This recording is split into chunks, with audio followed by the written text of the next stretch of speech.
नीतीश कुमार के मन में चल क्या रहा है? क्या नीतीश कुमार अब भी नए रास्ते की तलाश में हैं? क्या नीतीश कुमार के मन में अब भी इंडिया गठबंधन बसा हुआ है? दरअसल दर्शकों, बिहार में विधानसभा के चुनाव नजदीक हैं और ऐसे में नीतीश कुमार पर सबकी नजरें बनी हुई है कि क्या नीतीश कुमार एनडीए का साथ छोड़ देंगे, क्योंकि जिस तरीके से भारतीय जनता पार्टी नीतीश कुमार को लेकर किसी भी फैसले से हिचकती नजर आ रही है। नीतीश कुमार को लेकर स्पष्ट तरीके से बीजेपी अभी फैसला नहीं कर रही है। बकायदा कुछ ऐसे नेताओं के द्वारा बयान दिए गए हैं जो इस बात का संकेत दे रहे हैं कि चुनाव के बाद नीतीश कुमार की छुट्टी कर दी जाएगी। नीतीश कुमार को कहीं ना कहीं कुर्सी से हाथ धोना पड़ सकता है। ऐसे में बड़ा सवाल कि नीतीश कुमार का अगला कदम क्या होगा? क्या नीतीश कुमार इंडिया गठबंधन की तरफ रुख करने वाले हैं? क्या नीतीश कुमार कहीं ना कहीं इंडिया गठबंधन से हाथ मिलाने वाले हैं? आखिर क्या होगा नीतीश कुमार का अगला कदम? ये तो चर्चा में है ही, लेकिन नीतीश कुमार के करीबी नेता केसी त्यागी ने एक ऐसा बयान दिया है जो इस वक्त सवालों के घेरे में है। दरअसल नीतीश कुमार के करीबी केसी त्यागी ने बड़ा बयान दिया, जिसके बाद सियासी हलकों में कई सवाल उठने लगे। केसी त्यागी ने साफ तौर पर कहा कि 2024 लोकसभा चुनाव से पहले नीतीश कुमार ने इंडिया गठबंधन का साथ इसलिए छोड़ा क्योंकि ममता बनर्जी या फिर इंडिया गठबंधन के बड़े दल, खासतौर पर कांग्रेस हो, समाजवादी पार्टी हो, इन्होंने कहीं ना कहीं जातीय जनगणना का विरोध किया था और इसीलिए इन तमाम बहस के बीच नीतीश कुमार ने यह फैसला लिया कि कहीं ना कहीं इंडिया गठबंधन का रास्ता छोड़ दिया जाए, इंडिया गठबंधन से दोस्ती तोड़ दी जाए और फिर से प्रधानमंत्री मोदी के साथ जुड़ने का मन बना लिया। ऐसे में बड़ा सवाल यह है कि केसी त्यागी ऐसे मौके पर, जब जातीय जनगणना का फैसला केंद्र सरकार ने कर लिया है, ये बयान क्यों दे रहे हैं? ये बयान उसी वक्त क्यों नहीं दिया गया? क्या अभी भी जेडीयू के मन में कुछ न कुछ चल रहा है? क्या अभी भी जेडीयू के मन में इंडिया गठबंधन कहीं ना कहीं बसा हुआ है? मेरे साथ इस मुद्दे पर विस्तार से चर्चा करने के लिए अब्बास मौजूद हैं। अब्बास, जिस तरीके से देखा जाए तो इंडिया गठबंधन से नीतीश कुमार का जाना अपने आप में एक बड़ा झटका तो था ही, लेकिन जिस तरीके से केसी त्यागी विधानसभा चुनाव के नजदीक आने के बाद ये बयान दे रहे हैं और खास तौर पर टाइमिंग पर ध्यान दीजिए कि केंद्र सरकार ने जातीय जनगणना का कहीं ना कहीं कराने का फैसला लिया है, ऐसे वक्त पर यह बयान देना क्या दर्शाता है?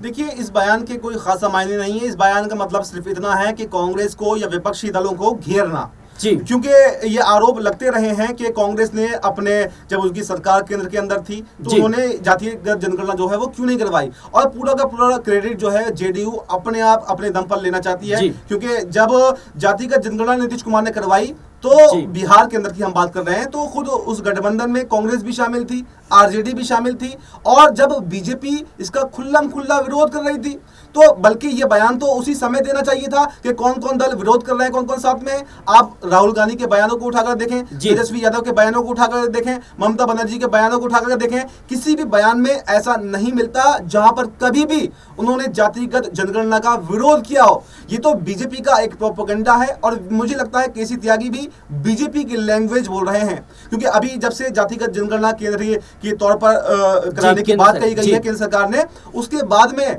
लगातार बीजेपी भी ये बोल रही है, हमलावर है विपक्ष की तरफ, ये जातिगत जनगणना तो कांग्रेस ने नहीं होने दी, उसका लेकिन इसका विरोध तो भारतीय जनता पार्टी कर रही थी। भारतीय जनता पार्टी ने जातीय जनगणना का मुद्दा जब विपक्ष ने उठाया तो ये कहना था कि इससे देश में विभाजन जैसी स्थिति हो जाएगी और कहीं न कहीं जाति धर्म के बीच लोग उलझकर रह जाएंगे। लेकिन अब जब चुनाव नजदीक है, केंद्र सरकार ने यह फैसला कर लिया है, तो केसी त्यागी का ये बयान ऐसे समय पर देना क्या दर्शाता है कि कहीं ना कहीं केसी त्यागी, ललन सिंह या फिर संजय झा ये वो नेता है जो नीतीश कुमार का खेल खत्म करना चाहते हैं? देखिए, बिल्कुल यहाँ पर ऐसा होता है कि मीठा मीठा गप और कड़वा कड़वा थू। देखिए, चाहे कांग्रेस हो या बीजेपी हो या जेडीयू हो, हर कोई अपना पलड़ा जो है वो भारी रखना चाहता है। कोई कभी भी आपने देखा है कि विपक्ष के नेता की कोई तारीफ कर रहा हो? मैंने तो ऐसा नहीं देखा। अगर कोई तारीफ गलती से भी कर दी होगी तो उसका मतलब उसमें कोई ना कोई जरूर निजी लाभ रहा होगा। तो मुझे नहीं लगता कि ऐसे ही कोई तारीफ करता है, क्योंकि राजनीति का मतलब ही यह है दूसरे को नीचा दिखाना ही यहाँ पर राजनीति में अपने आप को ऊपर उठाने जैसा होता है। तो केसी त्यागी जिस तरह का बयान दे रहे हैं, मुझे लगता है कि वो कांग्रेस के साथ में मतलब जो नीतीश कुमार, जैसे आपने बताया कि नीतीश कुमार शायद इंडिया गठबंधन में जाने की सोच रहे हो, तो बिल्कुल उसके लिए उसकी राह में एक रोड़ा अटकाने का काम कर रहे हैं कि अगर वो जा भी रहे हो तो ना जाएं, ताकि उनकी छवि इससे धूमिल हो जाएगी। तो बिल्कुल मुझे ऐसा लगता है कि चाहे ललन सिंह हो, चाहे केसी त्यागी हो, ये जो बड़े बड़े नेता हैं जो पूरा जेडीयू को अब टेक ओवर कर चुके हैं और ये चाहते हैं कि नीतीश कुमार ही साइडलाइन हो जाएं। अच्छा, जिस तरीके से अब्बास भाई, जिस तरीके से देखा जाए तो नीतीश कुमार इस वक्त चुप नजर आ रहे हैं। सांसदों संग, विधायकों संग गुप्त बैठक कर रहे हैं। 40 डिग्री की टेम्परेचर में भी अपने विधायकों के साथ मुलाकात करते हुए नजर आते हैं। क्या लगता है आपको कि नीतीश कुमार अभी से ही अपनी दावेदारी जो है उसको मजबूत कर रहे हैं? कि नीतीश कुमार इस बात को समझ रहे हैं कि जिस तरीके से एकनाथ शिंदे के साथ महाराष्ट्र में हुआ वही खेल अब उनके साथ होता हुआ नजर आ सकता है? देखिए, नीतीश कुमार एक अनुभवी नेता है, एक समझदार है, पूरी जिंदगी उन्होंने राजनीति में गुजार दी, तो बिल्कुल कुछ ना कुछ ऐसा देख तो रहे होंगे जो बिल्कुल 40 डिग्री की टेम्परेचर में वो खड़े हुए हैं। जबकि पहले इतना ज्यादा जो है जुड़ाव उतना नहीं देखा गया। जिस तरह से इस बार उन्होंने संगठन को मजबूत करने के लिए निकले हैं और विधायकों सांसदों संग मीटिंग कर रहे हैं, उसका साफ साफ बिल्कुल संकेत तो यही मिल रहा है कि उन्हें भी इस बात का आभास कहीं ना कहीं अब हो चुका है कि उनकी पार्टी के अंदर सब कुछ ठीक नहीं है। और क्योंकि सवाल यहाँ पर नीतीश कुमार की सेहत पर उठाए गए, सवाल यहाँ पर नीतीश कुमार के मानसिक संतुलन पर उठाए गए, तो उसका जवाब भी तो देना है। और उसका जवाब इसी तरीके से दिया जा सकता है जब संगठन मजबूत रहेगा, तो जब पूरा कंट्रोल नीतीश कुमार के हाथ में रहेगा, तब वो जब चाहे इंडिया गठबंधन में चले जाएं या फिर एनडीए के साथ। अच्छा, क्या लगता है अगर ऐसी संभावनाएं अगर बनती है कि भारतीय जनता पार्टी चिराग पासवान, उपेंद्र कुशवाहा या फिर जीतन राम मांझी के जरिए सरकार बनाने की कोशिश करती है, तो नीतीश कुमार इंडिया गठबंधन की तरफ रुख कर सकते हैं? ऐसी संभावना दिखती है आपको?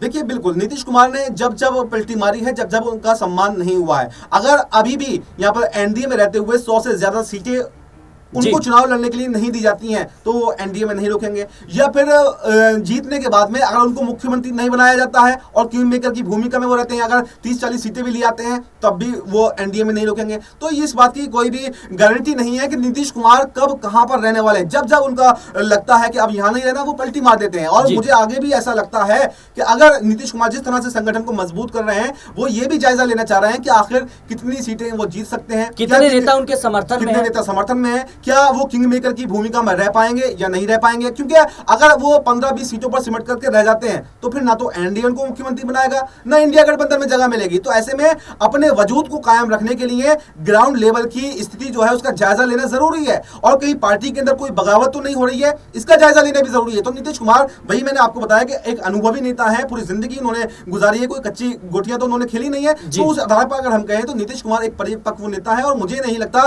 कि लल्लन सिंह हो या केसी त्यागी हो या कोई भी नेता जेडीयू को तोड़ने की कोशिशें कर रहे हैं, मुझे नहीं लगता कि उद्धव ठाकरे की तरह यहाँ पर जैसे उद्धव ठाकरे की पार्टी को तोड़ा गया था कि जेडीयू को कोई तोड़ पाएगा। नीतीश कुमार के रहते हैं। हाँ, नीतीश कुमार के बाद में जैसे कि यहाँ पर निशांत कुमार की एंट्री पर रोक लगाई गई, उसके बाद में कोई संभावनाएं हो सकती हैं कि पार्टी 2 धड़ों में बटे, 3 धड़ों में बटे, जो कुछ भी हो, लेकिन नीतीश कुमार के रहते हैं मुझे अभी नहीं लगता कि जेडीयू टूटने की कोई भी संभावना है। जाहिर सी बात है दर्शकों कि इस वक्त जिस तरीके से नीतीश कुमार इस 40 डिग्री टेम्परेचर में भी अपने नेताओं से मुलाकात कर रहे हैं, गुप्त बैठक कर रहे हैं, इससे पहले नीतीश कुमार को इतना एक्टिव देखा नहीं गया। नीतीश कुमार इस बात को समझ रही हैं कि भारतीय जनता पार्टी भले ही ये कह रही है कि नीतीश कुमार के नेतृत्व में चुनाव लड़ा जाएगा, लेकिन चुनाव के बाद क्या फैसला होगा और क्या खेल होगा, ये किसी से छुपा नहीं है। देखना होगा कि नीतीश कुमार का अगला कदम क्या होता है। फिलहाल के लिए इस रिपोर्ट में इतना ही। देश और दुनिया की तमाम खबरों के लिए बने रहें नेक्स्ट 9 न्यूज के साथ।